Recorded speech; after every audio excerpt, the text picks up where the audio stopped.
Vedare tinokuchingamidzai zvekare kune chimwe chirongwa pano paZim Facebook Secrets and Confessions. Tadzoka zvekare nemamwe mamessages. Regedzai tibva tapinda mumamessages edu atadzoka takakubatirai.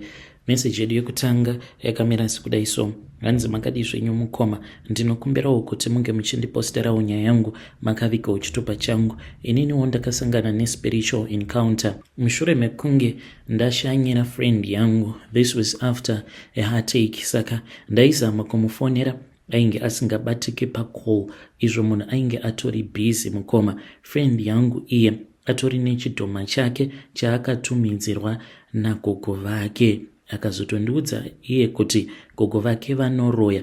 Nawo dambudziko ravapo nderekuti ndinopota ndichitorota gogo vake vachiuya kuhope kwangu, kunyange ndikanamata zvinengei vanotongouya chete vobva vati kwandiri, zvawakaona izvozvo kutozviona zvinoreva kuti unofanira kuti unge uchizotofambidzana neni, zvichireva izvo kuti vanoda kuti ndinge ndichizoita muroyi mukoma. But ndiri kuramba manje, each and every time pavanouya kuhope kwangu tinorwidzana zvisingaiti mukoma. Ende mangwana acho ndichimuka, friend yangu inobva yatoti kogogo vakazofona zvenezuro. Apa ndanga ndakatodhakwa nehope vachikubvunza mufaro, nai zvinoita here kuti munhu anofona kana kuma 1 am achindibvunza mufaro, munhu asina kana ukama neni. So I know kuti gogo vacho vari kuda kuti ndinge ndichizoitawo izvozvo zvekuroya, but handisi kuda manje. Friend yangu ndakamubvunza kuti iwewe uri muroyi here? Haana kukwanisa kundipa a clear answer, akangoseka zvake. So that day pandakaenda ikoko mukoma, this was after ndabva mukunetsana nemumwe murume wadainge ndichidanana naye. Ndaizviziva hangu kuti ainge ari married, but I never expected kuti angazoita futi imwe girlfriend apa inini ndiri girlfriend yake. So after tanetsana pacall, the pain was just too much. Ndikati pano ndava kutoenda kunoona friend yangu so that she can advise me, because ndainge ndichinzwa kubitirirwa zvokuti ndainge ndichitoda kutoenda kunonetsana naye pamberi pemukadzi wake. Mukoma ndichitoti kana chichibvondoka ngachibvondoke, gulezi vanofanira kutoziva kuti inini nditoriko, otherwise munhu ndinomutorerwa. Ndakangosvika pamba pefriend yangu, even though ndainge ndichiziva kuti ainge akandiudza kuti haadi kuti ndingouya kumba kwake without her telling me kuti uya, because aingoti ko kana ukazosvika ndini boyfriend yangu mukoma Nashi. So when I got there, I got the shock of my life. Friend yangu ainge akapfugama mumba omo mukoma Nashi, even though ainge akavhura window mukoma, but maipisa, munoziva kunonzi kupisa. Apa yainge iri nguva yechando, musi wacho kwaita kutonhora, but ndakati ndichingopinda mumba umo ndokubva ndatanga kudikitira. Iye akavhunduka because ainge akafuratira kudhoo, apa chiita sekunge munhu ari kutaura ega, kuita sekunge ari kunamata, but she just sensed kuti mumba mainge mapinda munhu. Mukoma Nashi akati achinocheuka, ziso raakandipa zvainge zvichityisa mukoma. Chiso chake chakaita sekunge chashanduka kudai, ende ndikabva ndangoona rima. Ndakaona rima kufesi kwake, ndokubva angotanga kuseka, akabva ati ko iwe koinga wani ndakakuudza kuti kana wava kuda kuuya kumba kwangu unofanira kuti utange wandiudza first. Kodai wanga waona ndichita zvisina basa ndiri ndega, wanga uchazoti kudii? Saka achitaura neni kudaro ainge achimhanyisa maziso. Ndikabva ndati munhu uyu anoratidza kuti pane chinhu chaasi kuda kuti ndinge ndichiona. Ndo pandakabva ndachizochiona chiremwa ichi mukoma. Chinge chiri very strange mukoma. Chiremwa ichi chakabva chamhanya ndokubva chanopinda pasi pembedha. Ndikabva ndati iwe wachiona here chiremwa? Paya ndichinodongorera kudai handina kana chandakazomboona, but ndainge ndatombochiona chiremwa chacho ichocho. Akabva ati it is just your imagination. So kubva ipapo ndo pandakabva ndachizotanga kurota gogo vake manje vachiuya kwandiri vachiti uri kurambireiko iwewe kuti unge uchizova best friend yangu? But nini ndei ndichingoramba manje ndichinetsana navo, vobva vazobva pandiri vakatsamwa. mukoma. Kana mukaposta nyaya yangu, tell me so that I can follow in the comment section. Ndoda kunzwa kubva mukumhuri yeZimbabwe kuti vamwe vanoti kudii. Vedare ndo message iyo yandakatumidzirwa ichibva kuna vanzvadzi vedu. Ngatizamei kuti tinge tichitaura navo vanzvadzi vedu ava mucomment section. Strange things indeed they do happen in this world. Zvakangoma hazvo vedu we.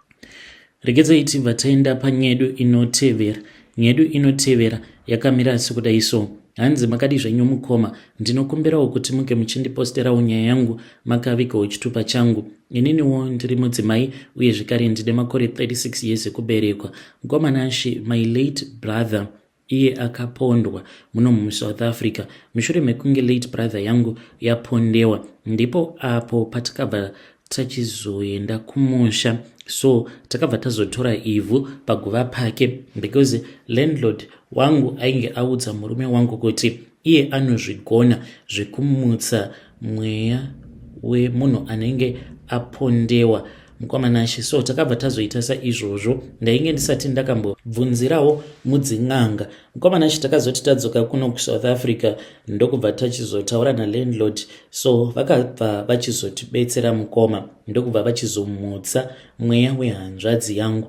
Saka the very first day zvinhu izvi pazvakatanga kuitika, munongoziva kuti mumafamilies munenge muine magrudges anenge arimo, but ipapo we were united as a family because brother yangu mafiro aitawo zvekudriver motikari dzemauber nemabolt. So ndopaakabva achizorohwa nepfuti, but nemaZimbabweans vamwe vainge vachitomuziva mukoma ndo vakamuita set up sure kutomusendera message yekuti shauya unge uchitipika up.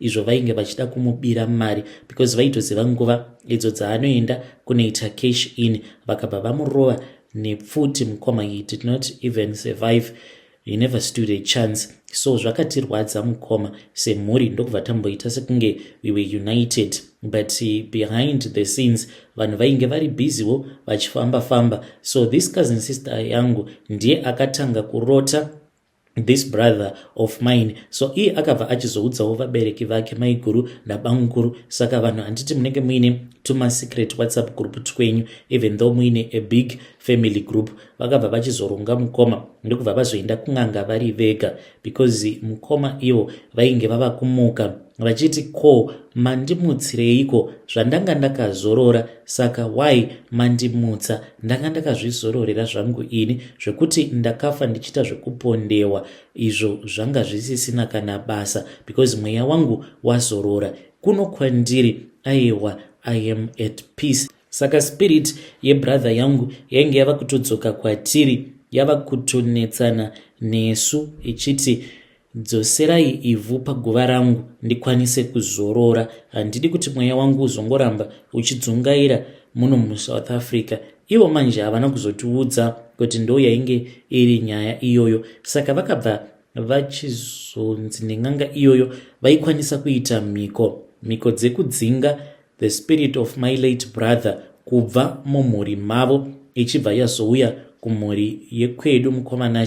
Saka vakabva vachizotaura nemhepo, vakabva vati ko iwewe zvauri kunetsana nevana vangu, vako baba vako amai vanga vasina vana here? Ndokubva ati hongu vainge vaine vana, saka chienda ikoko. Ndo zvavakabva vachizomuudza mukoma.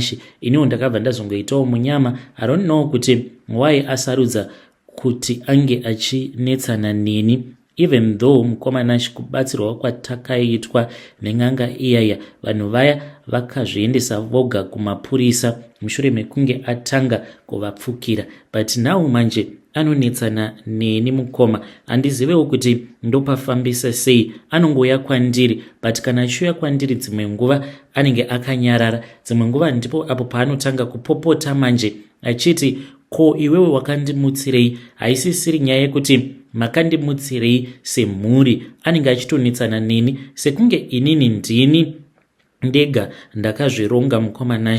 Ndakatomboudzawo murume wangu, ndikaudzawo vamwe veukama, ndikati vedu we kunongo handisisina kana zororo zvachose, please ndibetsereiwo ndoita sei. But still mukomanashi nyaya ndiyoyo yekuti iye manje anongonetsana neni, ende munongoziva kuti nhamo yeumwe hairamwirwi sadza zvachose. Saka vamwewo ndo vanongoti angatifambei. Takatombofamba mukoma, but mushure mekunge tafamba, vanhu pavakaona kuti situation yacho haisi kana kumbochinja, vanhu ndo pavakabva vachizongoti zii. Saka ndava kutongozvionera ndega, mufunge zvenyu mukoma. Kana mukaposta nyaya yangu ndizivisei, ndichange ndichizotevererawo ndiri mucomment section. Hey, vedare ndo message iyo yandakatumidzirwa ichibva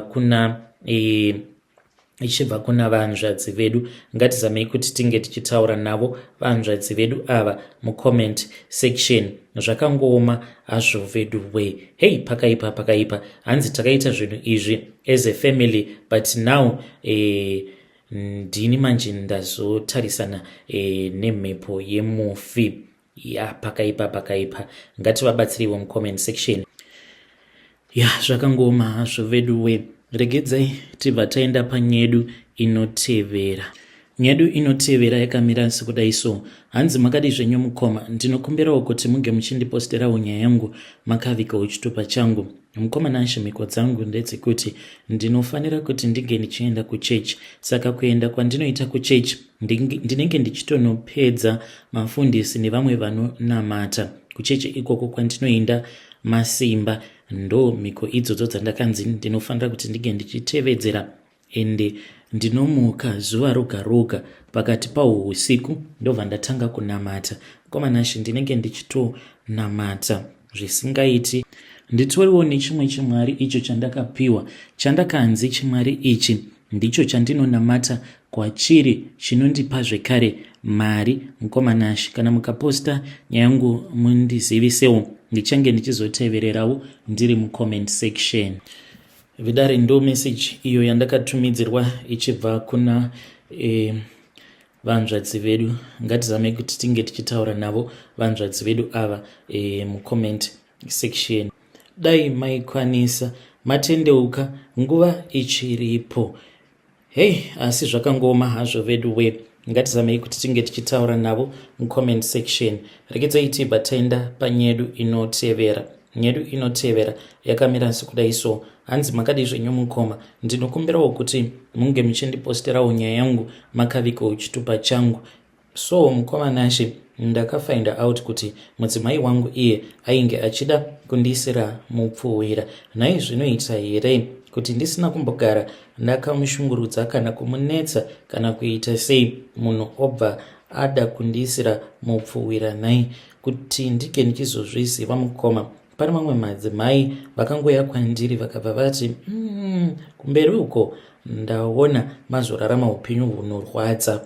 Izvo vainge vachitoziva dhiri. Vakabva vati kwandiri, unoziva here kuti mukadzi wenyu akabetserwa neimwe friend yangu? Ndikabva ndati akabatsirwa kuti ange achizoita sei?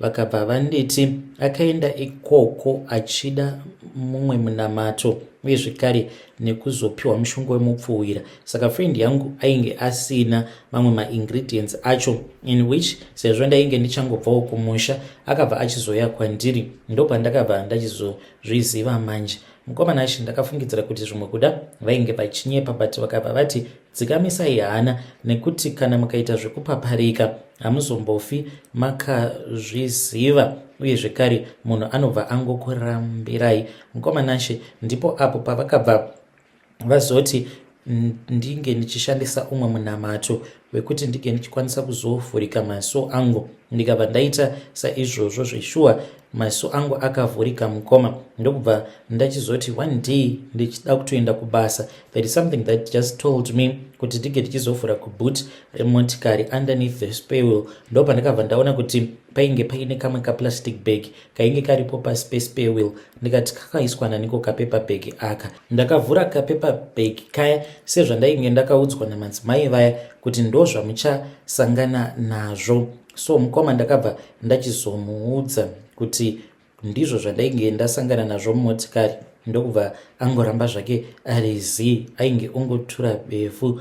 Ndikabva ndati ndiri kuzviziva kuti uyu mushonga wemupfuwira wawanga uchida kundiisira, why wafunga kundiitira zvakadaro, ndokubva anyarara zvake. Saka iye akatongofungidzira kuti ndiri munhuwo akangonyumwa, but ndakatoudzwa namadzimai vaya pacho paainge achazouyisa mushonga wacho iwoyo, nekuti aifanira kuti ange achizoitawo mazuva akati kuti mushonga uyu ndichingofamba nawo.